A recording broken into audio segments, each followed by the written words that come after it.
Salam budaya. Halo sahabat budaya, dimanapun kalian berada, semoga sehat selalu dan bahagia.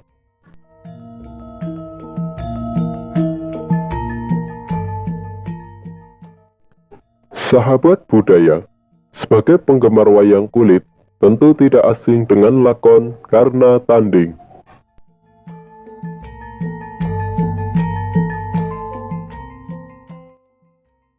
Lakon perang yang begitu seru dan menyedihkan ini banyak digemari oleh para pecinta wayang kulit, di mana kakak beradik saling beradu ilmu dalam peperangan dan harus ada salah satunya yang gugur.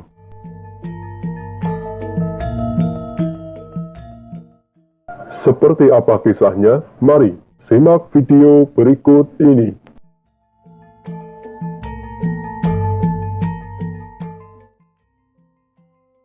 Sebelum lanjut, tekan tombol subscribe dan like agar tidak ketinggalan cerita lainnya.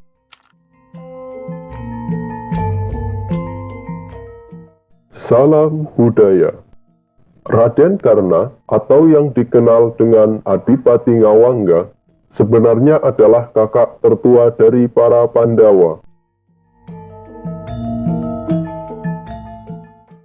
Namun, dalam perang Bharatayuda, Raden Karna tetap memilih menjadi Senopati Kurawa, musuh dari para Pandawa.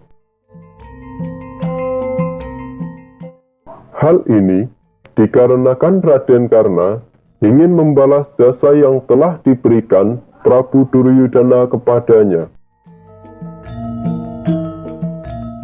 Pada hari perang Bharatayuda, tibalah Raden Karna dinobatkan sebagai Senopati dan pengabditnya Durgandasena, Durta, dan Jayadrata. Sedangkan Pandawa mengangkat Raden Arjuna sebagai Senopati dan Raden Werkudara sebagai pengabditnya. Raden Arjuna, satria panengah Pandawa, telah berganti busana sebagai seorang raja. Hal ini disebabkan karena kepandaian Prabu Kresna mendandani adik iparnya. Sehingga antara Raden Karna dan Raden Arjuna hampir tidak bisa dibedakan. Keduanya bagai pinang dibelah dua. Kedua senopati perang telah bersiap di keretanya masing-masing. Raden Karna dikusiri oleh mertuanya, yaitu Prabu Salya. Sementara di seberang sana, Kresna telah bersiap sebagai kusir Arjuna. Kereta kerajaan Dwarawati, Kiai Jaladara, telah bersiap menunaikan tugas suci. 8 kuda, penariknya bukanlah turangga sewajarnya. Kedelapan kuda itu adalah kuda-kuda pilihan Dewa Wisnu, yang dikirim dari Kahyangan untuk melayani Sri Kresna. Atas permintaan Prabu Kresna, Arjuna menghampiri dan menemui Raden Karna untuk mengaturkan sembah dan hormatnya.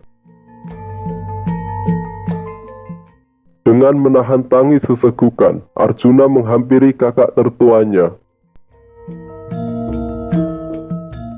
Kakang Karna, salam hormat saya untuk Kakanda. Kakang, jangan dikira saya mendatangi Kakang untuk mengaturkan tantangan perang. Dengan segala hormat, mari Kakang saya iringkan ke perkemahan Pandawa. Kita berkumpul dengan saudara Pandawa yang lain, layaknya saudara Kakang, seru Raden Arjuna. Aduh Arjuna adikku, Kakang rasakan kok kamu seperti anak kecil yang kehilangan mainan, menahan tangis sesenggukan karena perbuatan sendiri. Adikku yang bagus rupanya, tinggi kesaktiannya, mulia budi pekertinya.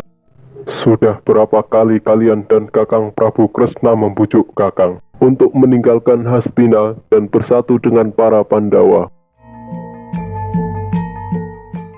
Aduh adikku, jikalau aku mau mengikuti ajakan dan permintaan itu, Kakang tidak ada bedanya dengan burung dalam sangkar emas.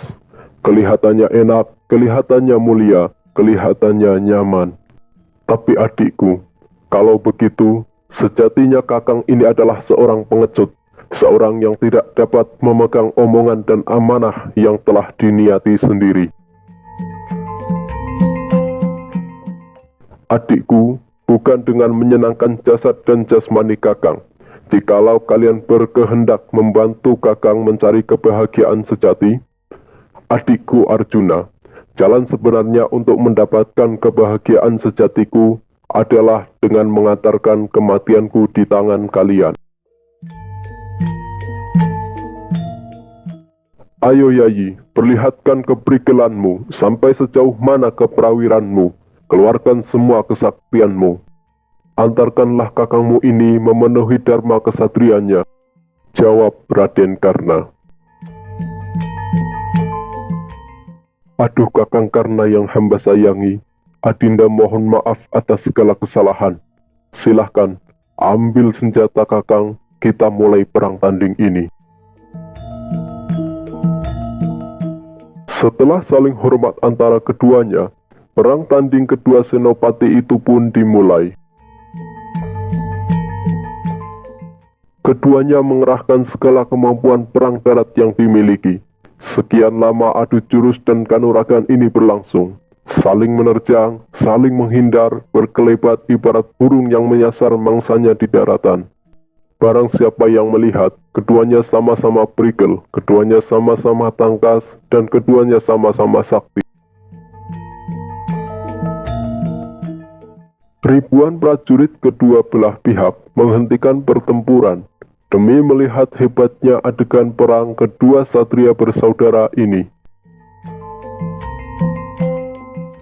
Namun, bagi mereka yang melihat, pandangan mereka kabur, sama sekali tidak mampu membedakan yang mana Raden Arjuna dan yang mana Raden Karna.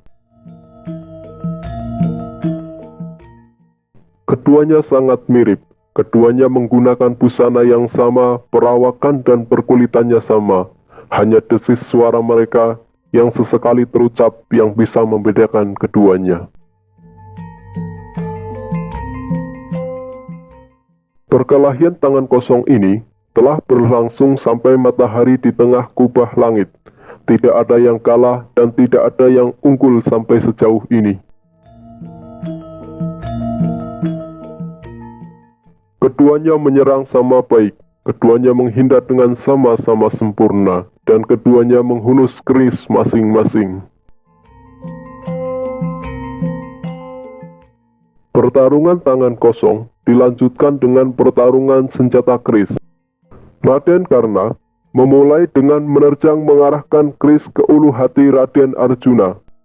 Secepat kilat, Raden Arjuna menghindar melompat, layaknya belalang menghindar dari serangan burung pemangsa.